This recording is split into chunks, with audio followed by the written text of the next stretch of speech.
Good morning, नमस्कार, जोहार। स्वागत है आप सभी का आपके अपने यूट्यूब चैनल रामगढ़ एडुकेयर में। बहुत ही इंपॉर्टेंट टॉपिक पर डिस्कस करने वाले हैं साथियों, डिटेल में। जेएसएससी के द्वारा जितने भी विज्ञापन आ रहे हैं उनमें अगर रिजर्वेशन का बेनिफिट लेना है, आपको आरक्षण लेना है साथियों, तो उसके लिए आपका जाति प्रमाण पत्र और निवास प्रमाण पत्र, स्थानीय निवासी प्रमाण पत्र मांगा जाता है। तो इसमें बहुत ज़्यादा कन्फ्यूज़न होता है कि जाति प्रमाण पत्र अगर अनुमंडल लेवल से बना हुआ है तो कब तक का बना होना चाहिए, या फिर प्रखंड लेवल ब्लॉक स्तर से बना हुआ है तो कब से कब तक का बना होना चाहिए, ताकि डॉक्यूमेंट वेरिफिकेशन में किसी भी तरह का आपको समस्या ना हो और आपको आरक्षण का बेनिफिट भी मिले और आपका नौकरी भी सेफ हो। तो जितने भी विज्ञापन जारी किए जाते हैं वहाँ पर सारी चीज़ें मेंशन रहती हैं साथियों। लेकिन फिलहाल 2026 में 27 में अभी जितनी भी वैकेंसीज आएंगी तो उनमें कब तक का आपका बना रहना चाहिए, लास्ट डेट कब तक का होना चाहिए, जाति निवास और ईडब्ल्यूएस का भी बात करेंगे, और साथ ही साथ किस फॉर्मेट में बना होना चाहिए। ये बहुत ही महत्वपूर्ण है। सुनने में तो आसान लग रहा है लेकिन महत्वपूर्ण है। थोड़ा सा भी मिस्टेक होता है तो फिर आप नौकरी को गंवा सकते हैं। एक एक करके बात करते हैं। सबसे पहले बात करते हैं स्थानीय निवास प्रमाण पत्र। ध्यान से समझिएगा, एक ही बार में डाउट क्लियर हो जाएगा, बार बार आपको समझने की आवश्यकता नहीं है। तो स्थानीय निवास प्रमाण पत्र, तो ये कब तक का होना चाहिए साथियों। देखिए, अगर आपका अनुमंडल पदाधिकारी से डिस्ट्रिक्ट लेवल से बना हुआ है तो ये 2/6/2016 तथा इसके पश्चात निर्गत स्थानीय निवास प्रमाण पत्र मान्य होगा। और इसका परिशिष्ट जो है 8 है, यानी कि 8 में इसका फॉर्मेट दिया हुआ है। नीचे अभी फॉर्मेट भी दिखाएंगे कि किस फॉर्मेट में आपका बना होना चाहिए। अगर अनुमंडल लेवल से बना हुआ है तो 2/6/2016 के बाद का होगा। तो आप अपना डेट मैच कर लीजिएगा। जारी करने की तिथि, निर्गत करने की तिथि आपके डॉक्यूमेंट में मेंशन रहते हैं। अगर आपका ब्लॉक लेवल से बना हुआ है तो उसके लिए भी यहाँ पर कट ऑफ डेट है। चलिए, 19/7/2019 को अथवा उसके पश्चात अंचल अधिकारी के स्तर से निर्गत स्थानीय निवास प्रमाण पत्र मान्य होगा और इसका भी परिशिष्ट है 9। तो 9 अभी हम लोग फॉर्मेट भी दिखाएंगे। तो अगर आपका ब्लॉक लेवल से बना हुआ है स्थानीय निवास प्रमाण पत्र तो कब तक का होना चाहिए, डेट ध्यान दीजिए, डॉक्यूमेंट में मिलाते चलिए। 19/7/2019 के बाद का होना चाहिए। उससे पहले का है तो फिर रिजेक्ट हो जाएगा डॉक्यूमेंट वेरिफिकेशन में। 19/7/2019 के पूर्व अगर जारी हुआ है स्थानीय निवास प्रमाण पत्र अंचल से तो मान्य नहीं होगा। 2/6/2016 से पहले अगर स्थानीय निवास प्रमाण पत्र जारी हुआ है, अगर डिस्ट्रिक्ट लेवल से, अनुमंडल लेवल से, तो ये मान्य नहीं होगा। इस डेट के बाद अगर डिस्ट्रिक्ट लेवल का है तो चलेगा। आगे देखिए, परिशिष्ट में अंकित प्रपत्र में भिन्न प्रपत्र में निर्गत स्थानीय प्रमाण पत्र मान्य नहीं होगा। यानी कि जिस फॉर्मेट को यहाँ पर दिखाया गया है उसी फॉर्मेट में होना चाहिए। तो प्रपत्र अभी 9 अभी देखेंगे आगे, तो ये आपको समझ में आ रहा होगा। अब बात करेंगे जाति प्रमाण पत्र सभी कैटेगरीज के लिए। सबसे पहले अनुसूचित जाति और अनुसूचित जनजाति के लिए देखते हैं। उसके बाद BC1 BC2 के लिए कब से कब तक का होना चाहिए, किस फॉर्मेट में होना चाहिए। पहले ST SC कैटेगरी। चलिए, तो यहाँ पर देख लेते हैं ST SC कैटेगरी के लिए 25/2/2019 को अथवा उसके पश्चात अंचलाधिकारी के स्तर से निर्गत जाति प्रमाण पत्र जिसका मानक प्रपत्र 2 है। तो प्रपत्र 2 दिखाएंगे तो जो ST SC कैंडिडेट हैं अपना मिला लेंगे, अपना जो जाति प्रमाण पत्र होगा। तो 25/2/2019 के बाद या उस डेट में बना हुआ है तो ये मान्य है। इससे पहले अगर बना हुआ है अंचल अधिकारी से तो मान्य नहीं होगा। अब आगे और देख लेते हैं। संशोधित हुआ उसके बाद में 10/5/2023 को अथवा उसके पश्चात अंचलाधिकारी के अन्यून के स्तर से निर्गत जाति प्रमाण पत्र जिसका मानक प्रपत्र 3 पर धारित है, ये भी चलेगा।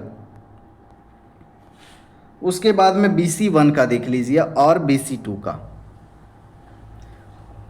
29/8/2012 को या अथवा इसके पश्चात उपायुक्त अथवा अनुमंडल यानी कि डिस्ट्रिक्ट लेवल के कोई भी पदाधिकारी से अगर आपका बना हुआ है 29/8/2012 के बाद डिस्ट्रिक्ट लेवल से निर्गत गैर क्रीमी लेयर होना चाहिए, नॉन क्रीमी लेयर जाति प्रमाण पत्र जिसका मानक प्रपत्र परिशिष्ट 4 है, किंतु जाति प्रमाण पत्र की वैधता समाप्त होने की स्थिति में संबंधित अभ्यर्थियों का कार्मिक प्रशासनिक सुधार तथा राजभाषा विभाग के पत्रांक 14/54 दिनांक 25/2/2019 के अधीन प्रपत्र 15 में गैर क्रीमी लेयर स्वघोषणा पत्र समर्पित करना अनिवार्य होगा।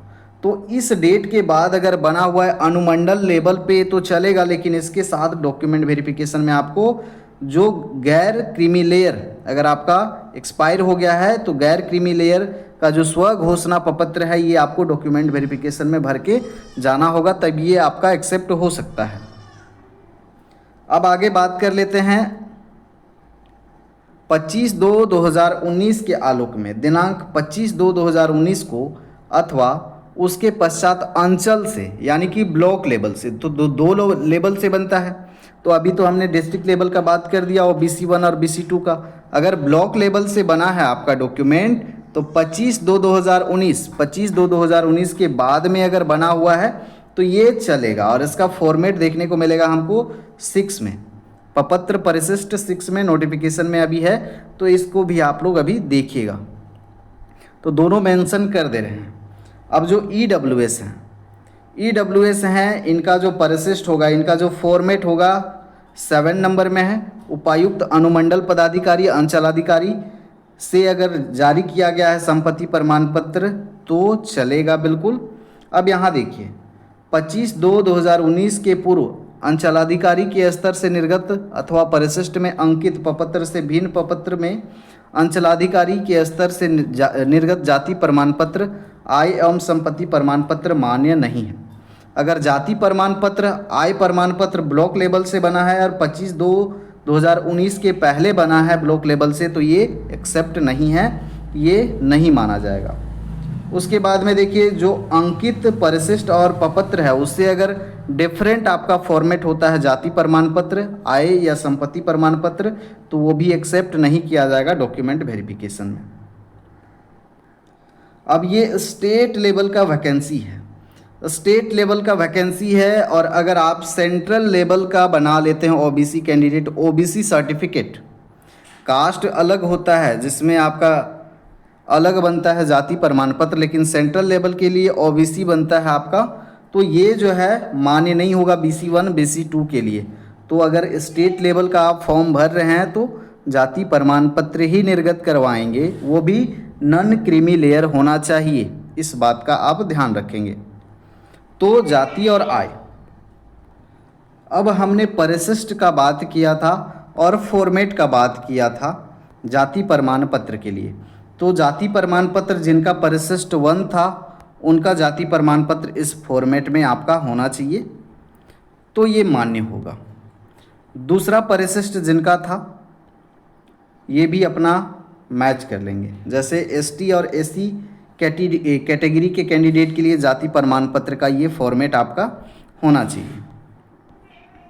परिशिष्ट 3 जो था आपका अनुसूचित जाति अनुसूचित जनजाति व्यक्तियों के लिए है, नियुक्ति और दाखिला के लिए इस फॉर्मेट में भी है, तो आपका चलेगा। अब सभी के लिए अलग अलग फॉर्मेट था, जो डिस्ट्रिक्ट लेवल है ब्लॉक लेवल है उसके लिए अलग अलग आपका परिशिष्ट फॉर्मेट था, तो जो भी आपको बताया गया था उसको मैच कर लीजिएगा। से यहाँ पर पिछड़ा वर्ग 1 और 2 के लिए जाति प्रमाण पत्र का ये फॉर्मेट आपका होना चाहिए। यहाँ पर डेट भी मेंशन है, और अगर डेट आपका एक्सपायर हो जाता है तो आप क्या करेंगे, क्रीमी लेयर रहित ये जो स्व घोषणा पत्र है इसको भी साथ में आप अटैच करेंगे। 6 में ये भी था आपका BC1 और BC2 का फॉर्मेट, परिशिष्ट 6 का इस फॉर्मेट में है तो चलेगा। फॉर्मेट ये आपका 7वां फॉर्मेट है EWS के लिए, तो EWS का ये फॉर्मेट आपका होना चाहिए। 8वां फॉर्मेट था आपका स्थानीय निवास प्रमाण पत्र के लिए अनुमंडल पदाधिकारी के द्वारा, तो ये फॉर्मेट आपका होना चाहिए। बाकी 9 में भी फॉर्मेट है, यहाँ पर निवास प्रमाण पत्र ही मान्य होगा जो अंचल लेवल से बना 19/7/2019 के बाद में, तो उनके लिए ये फॉर्मेट। निःशक्तता प्रमाण पत्र के लिए ये फॉर्मेट में बना होना चाहिए। बाकी लिखने में जो अक्षमता हैं उनके जो प्रमाण पत्र हैं इस फॉर्मेट में होना चाहिए। बाकी नीचे तो आपका सिलेबस रहता है। फिर भी कोई डाउट रहता है तो कोशिश करूँगा क्लियर करने की। तो जो बेसिकली है, आप लेवल याद रखें कि आपका किस लेवल से बना हुआ है, ब्लॉक लेवल से या फिर आपका डिस्ट्रिक्ट लेवल से बना हुआ है। उसके बाद में जो हमने ब्लॉक लेवल के लिए जो कट ऑफ डेट बताया और डिस्ट्रिक्ट लेवल के लिए जो कट ऑफ डेट बताया, इन डेट्स को आप ज़रूर अपने डॉक्यूमेंट से मैच कर लें और बेफिक्र रहें। बाकी अपडेट के लिए बने रहें। धन्यवाद।